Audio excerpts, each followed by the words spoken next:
Hello welcome to Kaiser News. ఈరోజు మళ్ళీ మనము వెల్నెస్ హాస్పిటల్ అమీర్పేట్ ముందున్నాం. అంటే మాటికి వెల్నెస్ హాస్పిటల్ పేరు వినిపిస్తుంది అంటే దాని అర్థం ఐదర్ అక్కడ మంచి పనులు జరుగుతున్నాయనో లేదా అక్కడ చెత్త పనులు జరుగుతున్నాయనే అర్థం దీనికి. సో ఈరోజు యాక్చువల్గా డిఎంహెచ్ఓ టీం అంటే district medical and health officer team, ఇదిగో ఈ వెహికల్ చూడొచ్చు మనము, డిఎంహెచ్ఓ ఎస్ఎస్టిఓ వెహికల్. సో వీళ్ళు ఇక్కడ ఏదో ఎంక్వైరీ చేయడానికని సడన్ ఎంట్రీ వీళ్ళ టీం ఇచ్చారు. సో ఇది ఏమై ఉంటుందని మా టీం ఇక్కడికి వచ్చిందనమాట. బేసిక్గా కొన్ని రోజుల నుంచి ఈ వెల్నెస్ హాస్పిటల్ వార్తల్లో నిలిచింది. అంటే మొదటిగా చూసుకుంటే కనుక ఇక్కడ ఎక్స్ డిఎంహెచ్ఓ తిరుపతి రెడ్డి గారు ఇక్కడ మెడికల్ డైరెక్టర్గా ఉన్నారు. తను ఒక పేషెంట్ని ఎక్సెస్ బిల్ వచ్చింది, అంటే టెస్టులు చెయ్యని దానికి కూడా మీరు బిల్ వేశారు డిశ్చార్జ్ సమ్మరీలో అని అడిగినందుకు ఈ తిరుపతి రెడ్డి గారు ఆ అమ్మాయి పైన కొట్టేంత పని చేసి సెక్యూరిటీని పిలిచి మరీ ఈమెని బయటికి పడేయండి అని చెప్తే తను ఏడ్చుకుంటూ వెళ్ళి పోలీస్ స్టేషన్లో ఎస్ఆర్ నగర్ పోలీస్ స్టేషన్లో కంప్లైంట్ ఇచ్చిన సంగతి అందరికీ తెలిసిందే. అది కాకుండా దానికంటే ముందు ఒక పేషెంట్ మాణిక్యమ్మ అని చెప్పేసి తను చనిపోయిన తర్వాత కూడా దగ్గర 6 గంటలు ఎవ్వరికీ తెలియలేదు తను చనిపోయిన సంగతి. అంటే ఎట్లాంటి క్వాలిఫైడ్ పీపుల్ ఇక్కడ ఉన్నారు అంటే ఇది ఏ రకంగా దీన్ని హాస్పిటల్ అంటాము అంటే వీళ్ళకి ఒక పేషెంట్ చనిపోయింది అన్న సంగతి కూడా తెలియకుండా ఉన్నారు వీళ్ళు. ఇంకొక విషయం ఏంటంటే వెరీ రీసెంట్లీ నిన్న జరిగింది. అంటే ఒక 2 days బిఫోర్, అంటే రంజాన్కి ఒక రోజు ముందు ఈ హాస్పిటల్కి సంబంధించిన 2 అంబులెన్స్లని ఆర్టీఏ అధికారులు సీజ్ చేశారు. ఎందుకు సీజ్ చేశారు అని మనం చూసుకుంటే కనుక ఫస్ట్ థింగ్, ఆర్టీఏ అంబులెన్స్కి ఫిట్నెస్ లేదు అండ్ వ్యాలిడ్ ఇన్సూరెన్స్ లేదు. అండ్ ఇంకొకటి మెయిన్ థింగ్ ఏంటంటే దాన్ని నడిపిస్తున్న డ్రైవర్లకి లైసెన్సే లేదు. అంటే వీళ్ళు విచ్చలవిడిగా ఒక యమకింకరుడిని మార్కెట్లోకి వదిలిపెట్టారు. అంటే దీన్ని నేను యమకింకరుడు అని ఎందుకు అంటున్నానంటే ఈ అంబులెన్స్లో పేషెంట్స్ వస్తుంటారు, పేషెంట్స్ తరలిస్తుంటారు. సో వ్యాలిడ్ ఫిట్నెస్ లేదు, ఇన్సూరెన్స్ లేదు. అదే ఫిట్నెస్ వెళ్ళి బండి ఏమైనా బ్రేక్స్ ఫెయిల్ అయ్యి కనుక వెళ్ళేసి ఎవరినైనా గుద్దేస్తే అంటే ఆపోజిట్ పబ్లిక్కి కూడా ప్రాణగండం ఉంటుంది. పబ్లిక్కే కాకుండా ఎవరైనా ఆస్తిని ఇంటిని గుద్దినా, గోడను గుద్దినా వాళ్ళకి అది కూడా నష్టం, అంటే ఆస్తి నష్టం కూడా జరుగుతుంది. సో ఇట్లాంటి అంబులెన్స్లని వేసి తిప్పుతున్నారు. ఇంకొక షాకింగ్ నిజం ఏంటంటే బయటపడింది, మేము వెళ్ళి చూసినప్పుడు ఆర్టీఏ ఆఫీస్లో అంబులెన్స్ బయట నుంచి పెళ్లి కూతురులా ముస్తాబైంది, కానీ లోపల చూస్తే కనుక ఆక్సిజన్ సిలిండర్లు లేవు దాంట్లో అండ్ స్ట్రెచ్చర్ కూడా సరిగ్గా లేదు. సో షాకింగ్ నిజాలన్నమాట. అంటే ఒక పేషెంట్ ఇంకోటి ఏంటంటే హైజీన్కి అసలు లేనే లేదు. దాని లోపల ఏమేమి తరలిస్తున్నారో ఏంటో తెలియదు. రీసెంట్గా మనకు తెలిసి వచ్చింది ఏంటంటే దాంట్లో ఫుడ్ కూడా తరలిస్తున్నారని చెప్పేసి ఒక వార్త వినికిడి వచ్చింది. సో ఇదే విషయమై ఇంకా వేరే చాలా విషయాలలో ఈ డిఎంహెచ్ఓ వాళ్ళు ఎస్ఎస్టీఓ డిఎంహెచ్ఓ వాళ్ళ టీం అందరూ కలిసి ఇక్కడ ఇది ఎంక్వైరీ చేయడానికి వచ్చారు అని చెప్పేసి మా ప్రాథమిక దర్యాప్తులో తేలింది. దానికోసమే ఇక్కడ ఒకసారి యాక్చువల్గా సిచ్యువేషన్ ఏంటి అని చెప్పేసి ఇంకా నిన్నటి విషయం చెప్తాము.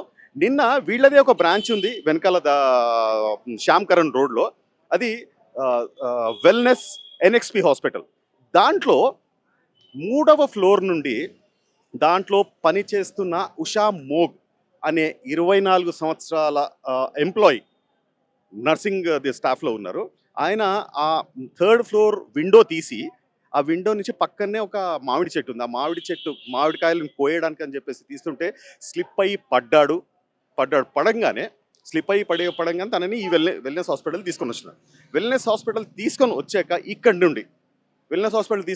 ఇక్కడ నుండి వాళ్ళు అంటే ఇక్కడ ఇంత పెద్ద హాస్పిటల్లో డాక్టర్స్ లేరా, లేకపోతే స్టాఫ్ లేదా, లేకపోతే ఏంటి అది ఏమీ కూడా తెలియకుండా అంటే మనం చెప్పేది ఇది తెలుసుకున్నది ఇక్కడి నుంచి డైరెక్ట్గా కోంపల్లి ఎన్ఎక్స్పి హాస్పిటల్ వెల్నెస్ హాస్పిటల్ పంపించేశారు. అంటే ఇక్కడి నుంచి కోంపల్లి దగ్గర ఉందా? లేదు. Kompally it is very minimum around 20-25 kilometres దూరం ఉంటుంది. అంటే ఒక తీవ్రంగా గాయపడిన వ్యక్తిని 25 కిలోమీటర్లు ఇక్కడి నుంచి పంపించడం ఇది ఎంతవరకు సబబు? అంటే హార్ట్ ఆఫ్ ద సిటీలో అంటే అమీర్పేట్లో ఉన్న హాస్పిటల్స్లో డాక్టర్లు రారా? అంటే వీళ్ళు నిన్న సండే అంటే ఇక్కడ లేని డాక్టర్లు అక్కడ ఉన్నారా అనే ఒక క్వశ్చన్ ఇదైతుంది. అక్కడికి వెళ్ళాక ఆ అబ్బాయి నైట్ 9:30 ప్రాంతంలో చనిపోయారు. రైట్. ఇప్పుడు చనిపోయారు. ఓకే. తను పైనుంచి కింద పడ్డాడు. ఓకే. కాకపోతే వీళ్ళు మ్యానిపులేషన్ ఏం చేస్తున్నారంటే, తను హాస్పిటల్ విండో నుంచి కాదు, చెట్టు ఎక్కుతూ చెట్టు పైనుంచి కింద పడి మరణించాడు అని చెప్పేసి వీళ్ళు ఎమ్మెల్సీ రిపోర్ట్‌లో రాస్తున్నారనమాట. ఇది చాలా హాస్యాస్పదంగా ఉంది గదా! సో, ఇంకోటి పడంగానే బ్లడ్ స్టెయిన్స్ కానివ్వండి, లేకపోతే ఆకులు కానివ్వండి, ఇమ్మీడియేట్‌గా నెక్స్ట్ హాఫ్ ఎన్ అవర్‌లో మొత్తం ఎవిడెన్స్‌లు మొత్తం క్లియర్ చేసేస్తున్నారు అక్కడ. ఇదొక క్రైమ్. అంటే స్పాట్ ఎవిడెన్స్‌లు ఏదైతే ప్రైమ్ ఆఫీషియల్ ఎవిడెన్స్ స్పాట్లు ఉందో, అక్కడి నుంచి మొత్తం క్లియర్ చేసేసినారు. మొత్తం క్లియర్ చేసి పోలీసులకి ఏమీ కూడా సాక్ష్యాలు దొరకకుండా వీళ్ళు ఇచ్చేస్తున్నారు. పోనీ పడంగానే అబ్బాయి కింద పడంగానే ఇక్కడి నుంచి ఐ మీన్ వీళ్ళేమన్నా వీళ్ళ యాజమాన్యం ఏమైనా పోలీస్ కంప్లెయింట్ ఇచ్చిందా అంటే ఇవ్వలేదు. పోనీ ఎమ్మెల్సీ కంప్లెయింట్ చేశారు, అది కూడా ఇవ్వలేదు. వీళ్ళు నైట్ ఏ రాత్రో తను చనిపోయాక కంప్లెయింట్ ఇచ్చారు పోలీస్ స్టేషన్‌కి. దాన్ని కంప్లెయింట్ ఇచ్చారు. పోనీ ఎమ్మెల్సీ రిపోర్ట్‌లో ఏమన్నా కరెక్ట్ రాసారా అంటే అది కూడా లేదు. చెట్టు పైనుంచి కింద పడిపోవడము అని చెప్పేసేసి రాస్తున్నారు. ఓకే. ఇంకొక విషయం ఏంటంటే ఇక్కడ ప్యూర్ నెగ్లిజెన్స్ ఏంటంటే ఆ హాస్పిటల్ ఇక్కడనే పక్కనే ఉంది హాస్పిటల్ వీళ్ళదే. సో అది NXP hospital wellness NXP hospital. అక్కడ విండోస్‌కి సేఫ్టీగా గ్రిల్స్ అనేటిది లేవు. It is wide open. ఇది patients and as well as ఎంప్లాయీస్‌కి చాలా డేంజరస్. రేపటి రోజున ఎవరైనా చిన్న పిల్లోడు అక్కడికి వచ్చి ఆడుకుంటూ ఆ విండో నుంచి తొంగి చూసి అక్కడి నుంచి కింద పడితే ఒకవేళ ఆ నష్టానికి వీళ్ళు ఎలా భర్తీ చేస్తారు? సో ఇట్లా ఒకటి కాదు, రెండు కాదు, వీళ్ళ దాంట్లో ఎన్నో అవకతవకలు జరుగుతున్నాయి అనేది ఒక వాదన ఉంది. ఆ అవకతవకలు నిజమా కాదా అని చెప్పేసి పరిశీలించడానికే ఈరోజు ఈ డిఎంహెచ్ఓ టీం అనేది ఇక్కడికి వచ్చింది. ఇప్పుడు ప్రస్తుతం లోపట వీళ్ళు అదే డిఎంహెచ్ఓ టీం అదే పనులలో ఉన్నారు. చూద్దాం వీళ్ళకన్నా సాక్ష్యాలు దొరుకుతాయా? లేకపోతే వీళ్ళు కూడా నిజాలను బయటికి తీసుకొని వస్తారా లేదా? మేడం నమస్తే అండి. మ్యామ్ నమస్తే. మ్యామ్ ఎంక్వైరీ ఎలా జరిగింది మేడం? మ్యామ్ ఎంక్వైరీ ఎలా జరిగింది మ్యామ్? ఏమైనా ఎవిడెన్సెస్ దొరికాయా మేడం? ఏమైనా ఎవిడెన్సెస్ ఏమైనా దొరికాయా మేడం? లేదా ఎవిడెన్సెస్ దాచిపెట్టే ప్రయత్నాలు ఏమైనా చేస్తున్నారా మేడం? మేడం ఎంక్వైరీ ఎలా జరిగింది? ఎంక్వైరీ ఎవిడెన్సెస్ దాచిపెడుతున్నారా మేడం? మేనేజ్ అయిపోయారా మీరు కూడా? సో చూస్తున్నారు కదండి ఎంక్వైరీ ఇక్కడ ఈ ఎంక్వైరీని కూడా మేనేజ్ చేసేసినట్టున్నారు వీళ్ళు. సో ఏమవుతుంది ఏంటి అన్న సంగతి తెలియకుండానే మనకి ఏం చెప్పకుండానే ఆల్మోస్ట్ ఆల్ 4 అవర్స్ ఇక్కడ ఎంక్వైరీ డిఎంహెచ్ఓ టీం వచ్చేసి ఎంక్వైరీ చేశారు.